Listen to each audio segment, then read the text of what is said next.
Hello, gorgeous, and welcome to Strategize Your Opt-in freebie. So, I created this PDF because as a digital designer and content strategist, this is something that keeps coming up where they have all these ideas and they have things they offer and programs and courses they're creating, but they don't necessarily start at the beginning, which is your opt-in.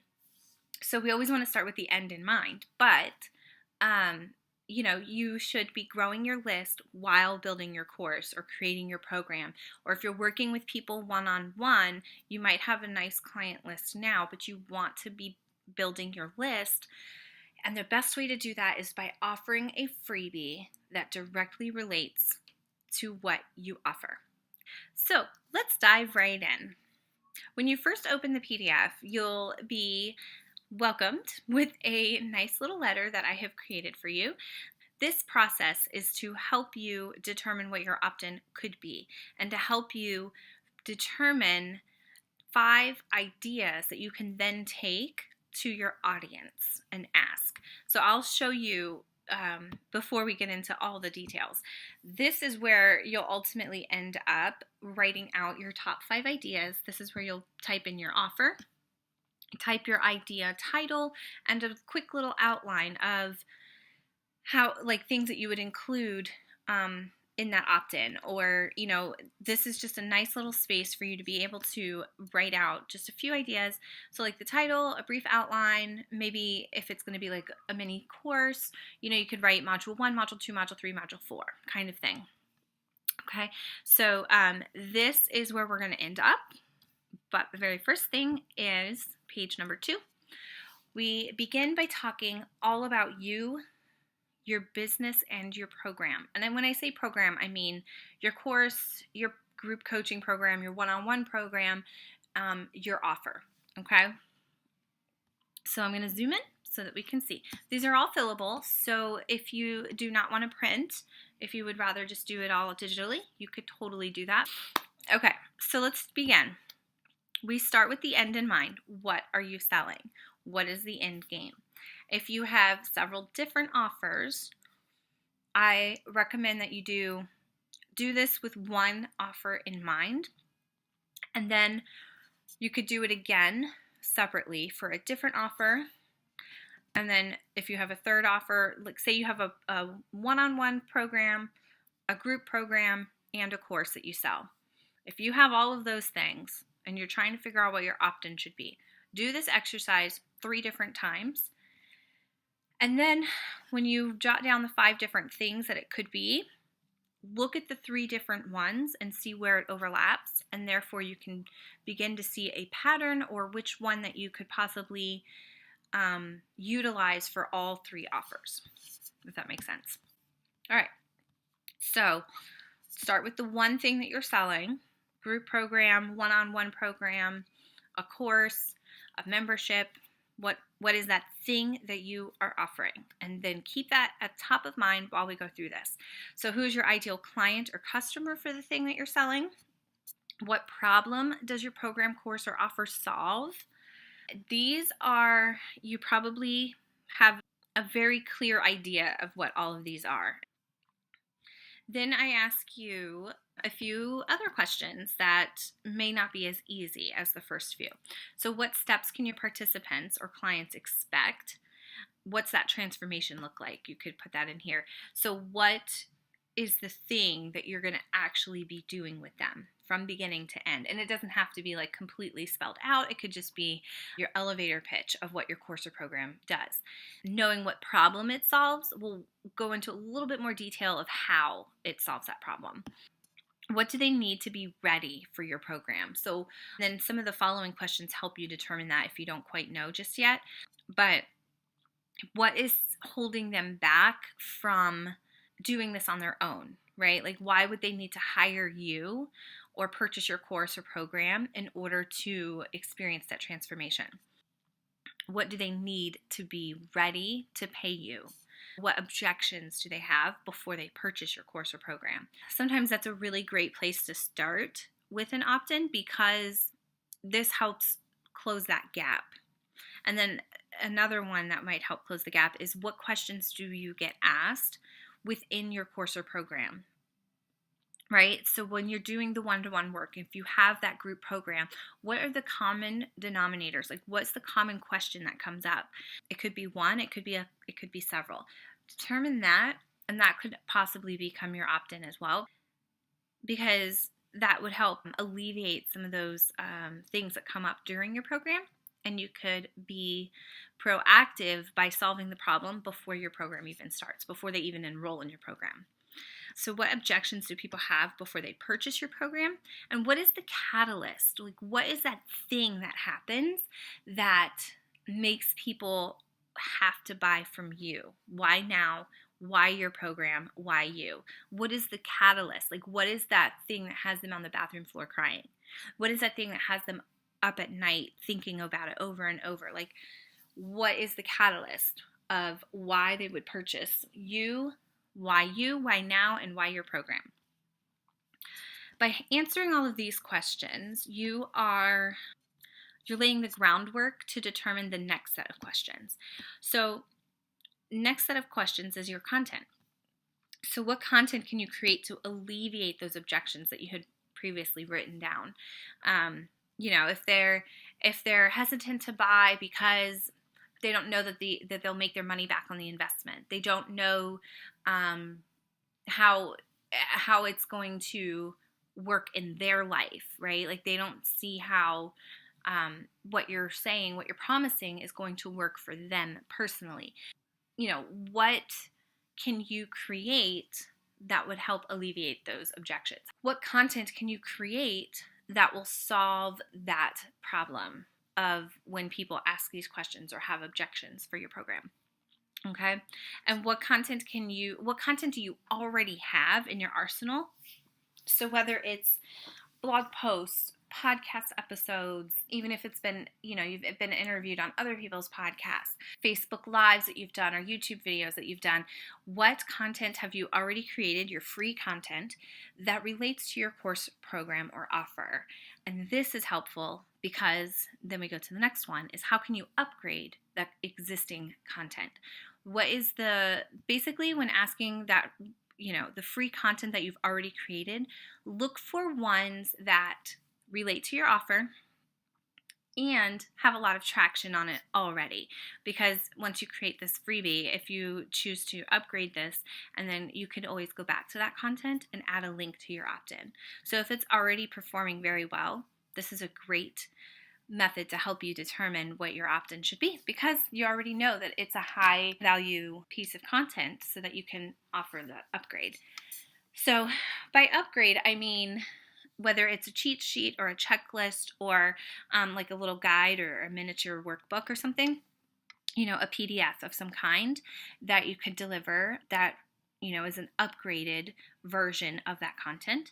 You could package it up into a mini course or do a challenge or host a webinar or a workshop.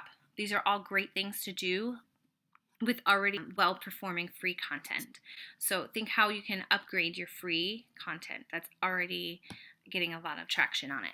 And what questions do you get asked in your free content? So this might also help determine what that PDF could be, or that mini course. Like, what is the question that comes up often when, on these blog posts that you've written, or podcast episodes, or the Facebook Live? Like, pay attention to what people are asking, because this will help you also determine what your opt-in could be. What action can you provide that would solve this for them? Okay, that it directly relates to your offer, but it solves a problem. So advice, tips, direction, thoughts, inspiration, right? So think if you are going to do a webinar or a workshop, you're going to be giving like step-by-step directions, right? If you're doing a challenge, okay, during that challenge, you're giving direction, right? Like, you're giving advice and tips, but you're also going to be giving inspiration, right? During that challenge to keep them inspired to want to keep moving forward. If you're doing a mini course, another phenomenal way of growing your list, throughout the mini course, you're obviously going to be providing advice and tips, but you might also include that inspiration as well. And then if you're doing like a PDF, so like a checklist or a cheat sheet or like a miniature workbook, so how can you package that into advice, and tips and directions? How can you make that a step-by-step process? Think process when figuring these things out, step by step, and how you can make it valuable and have it make sense. Okay, next step, to the infamous page I keep showing you. And now I will show you how to use this page. So what you will do is you will type in here your course program offer. The reason I want you to see specifically what your course program or offer is right here in this circle, so it's dead in your face while you brainstorm. Okay, first of all, determine if it's going to be a PDF, mini course, challenge, webinar. You could take one topic that keeps coming up that relates to your course or program and then map it out that way and see which one you might want to do, how it would fit into one of these categories best.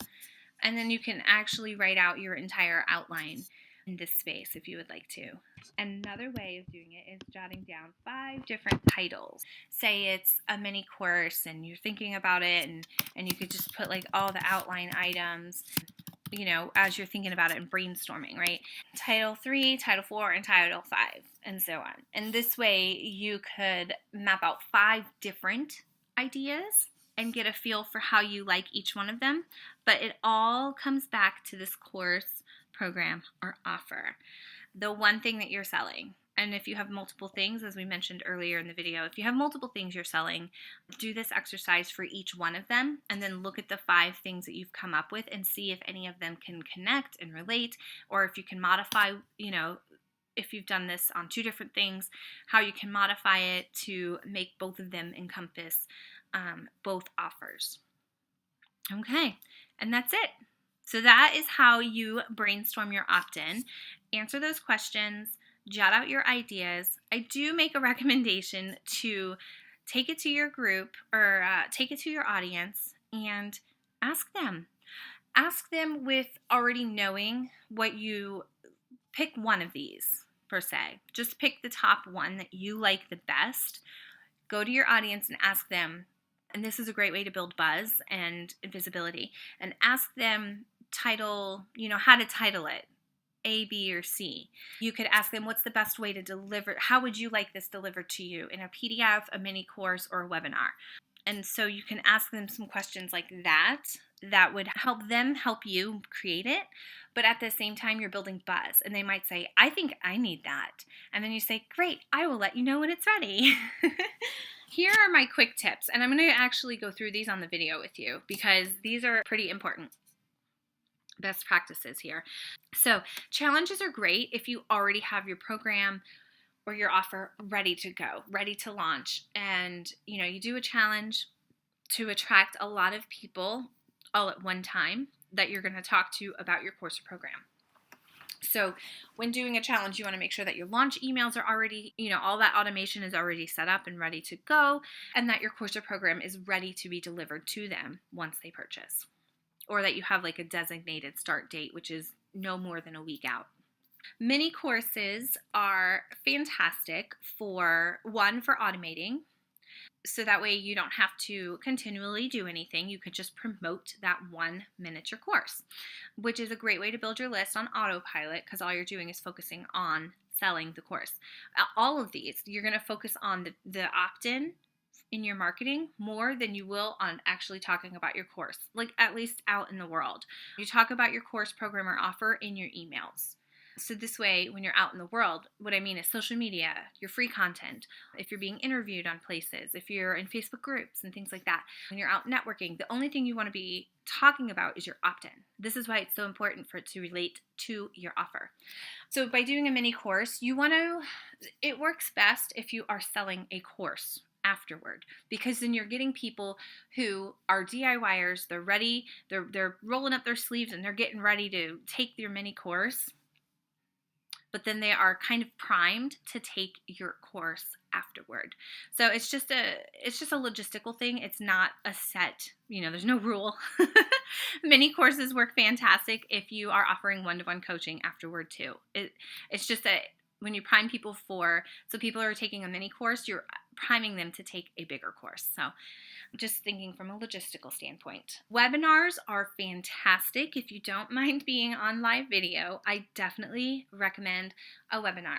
It is a fantastic way to get a lot of people into one space, and you can also do a live Q&A and talk about your course or program at the end of the webinar. So just like a challenge, your webinar needs to be put on when you already have a thing ready to sell. So if it's a group program, if it's, one-to-one, of course, but usually webinars are more for like courses or like a group program or something like that, where you're getting a lot of people into one place that you're going to tell about your new offer, your new program, your new course. Same thing with workshops, but it's geared more toward teaching something that is a preliminary topic to your course or program. So in answering some of those questions, like what objections do people have before purchasing your course, program, or offer, what questions come up during your program that you could possibly make that your opt-in. And so like those things that are preliminary topics work fantastic for a workshop. Also a webinar, but a webinar is more, so the way I see it is a workshop is more in depth and a webinar is more like just scratching the surface. So say your course is like a 6-step system, right? Like it's 6 different steps. Each week you're going to take a different step, just as an example. So your workshop would be an in-depth preliminary topic that would encompass an entire solution to one aspect of what your course or program does, right? So it's usually something that they would want to do before entering your program. On the flip side, a webinar is more like, I'm going to explain all the steps to you of my 6-week program, and we're just going to talk about each of them for just 2 minutes. So when in doubt, create a PDF. If you're not sure, if you're not there yet to take on the tech challenges with a workshop or a webinar, or if you're not sure how to do a challenge, or if you're not ready for launch sequences in your email just yet, and you're just scratching the surface here, and you're still building your course, or you're in the beginning stages of your business, and you're still working one-on-one with clients and all of that. So when in doubt, just go with a PDF. Do a checklist, cheat sheet, or like a mini guidebook or something. That is a great way to just jump in. If this is your first opt-in, I recommend doing a PDF because it's a very low risk thing. You're not going to spend a lot of time building it and planning it. And I mean, you will spend a little bit of time actually creating the PDF, but we're talking about like a webinar or a workshop or a mini course or even a challenge. You got to have all that mapped out. So when in doubt, just go with the PDF, and you could always take that same content from the PDF and upgrade it to a mini course or a webinar or a workshop, or turn it into a challenge, right? And then another one, which I don't recommend, but if you are just starting out and you're like, I'm not going to be offering a PDF just yet because I don't know what the thing should be, you can always offer some type of audit or strategy session, something that takes your time. It's not scalable, but in the beginning, sometimes it will work. For example, when I first started doing web design, I started offering web design audits. So I would come in and just tell people, and I only did this a few times, that I would just kind of write up a nice document for them and say, okay, homepage, I feel like your opt-in should be further up the page, above the fold. Your bold statement is a little too long, maybe shorten that. And I would just kind of give them some information and some context of how I would upgrade their website. And then with that, they could choose to either implement themselves, or they could choose to hire me as the web designer to come in and make those changes. Something like that would be a great thing to do, or a strategy session where this is basically something that would happen prior to them hiring you, right? It's basically getting them ready to hire you. And with all of these, with every single one, when you do your opt-in should solve a problem, and it should get them ready to hire you. Don't forget that. Don't just think, oh, I need to give them something free so they can get onto my list. No, I want you to think of it from a standpoint of, this is going to get them ready to hire me, or this is going to get them ready to take my course. This is going to get them ready to take my group coaching program. Think of it from that standpoint, and you will have a great opt-in every time. The only other thing I can say is take it to your audience, ask them for feedback, either on the title, method of delivery, like PDF or video or audio, and then another method of delivery like challenge, webinar, workshop, PDF, that kind of thing. So once you've created it, pay attention, see if it's working, right? Talk about it everywhere you can. If you do a Facebook Live, talk about it in the beginning, talk about it at the end, and drop the link in your description. If you're doing YouTube videos, and say you've already done YouTube videos or you've already done blog posts, go back to current posts that you've already got out there and add the link, right? So you want to take this new opt-in that you create and put it in all of the places so that people can opt in, and then test it out and see how it's doing. And I highly recommend testing it out for at least a month to see if people are attracted to it, if they're subscribing. If people are subscribing and then unsubscribing right away, maybe it's not enough value, or maybe, it's time to rethink of a different opt-in. Maybe they need a little bit more hand-holding or more nurturing or something like that. All of that could come after the fact, but this whole exercise is all about you and your opt-in and getting it ready to deliver to your people. So with that, I bid you adieu and farewell. Thank you for tuning in, and thank you for downloading and sharing your inbox with me. I humbly appreciate it. Thank you so, so much.